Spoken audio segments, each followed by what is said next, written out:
প্রিয় শিক্ষার্থীবৃন্দ, আমি আজকে একটু কথা বলবো এক্সপোনেন্টস, ইন্ডিসিস এবং সূচক নিয়ে।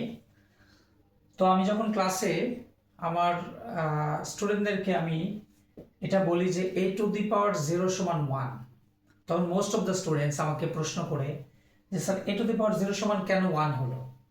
তো প্রিয় শিক্ষার্থীবৃন্দ, আমি আজকে এটা নিয়ে একটু কথা বলবো। তোমরা একটু দেখো এটা, যে a টু দি পাওয়ার 0 সমান কেন 1 হয়। অর্থাৎ এখানে আমরা 1 লিখেছি, তাই না? 1 এর পরিবর্তে আমি a বাই a লিখতে পারি, যেখানে a আর a যদি রিমুভ করে দেই তাহলে 1 হয়। আমি লিখতে পারি 2 বাই 2, কেটে দিলে 1 হয়। লিখতে পারি 5 বাই 5, কেটে দিলে 1 হয়।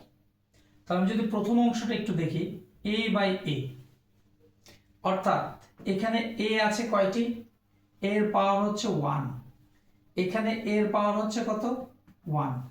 তো সূচকের নিয়ম অনুসারে ভগ্নাংশ থাকলে, অর্থাৎ ভগ্নাংশ থাকলে পাওয়ারটা কি হয়? বিয়োগ হয়, অর্থাৎ 1 minus 1, that means a to the power 0।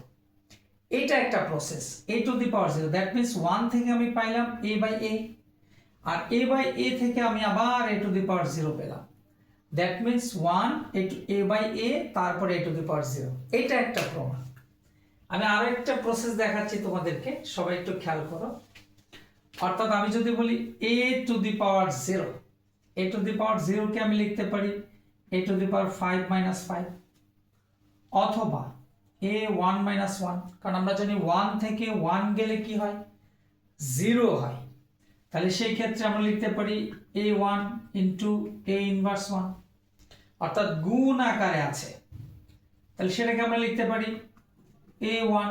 আর এখানে যেহেতু a ইনভার্স, আমরা সবাই জানি a ইনভার্স মানে হচ্ছে 1 বাই a, দ্যাট মিন্স এখানে a টু দি পাওয়ার 1, এখানে 1 বাই a। তার মানে আমি যদি দেখি এখানে a আর a, তাহলে রিমুভ করে দিলে সেখানেও কিন্তু 1 পাচ্ছি। তো প্রিয় শিক্ষার্থীবৃন্দ, এটাই ছিল a to the power 0 proof, অর্থাৎ a টু দি পাওয়ার 0 কেন 1 হয়। ধন্যবাদ সবাইকে।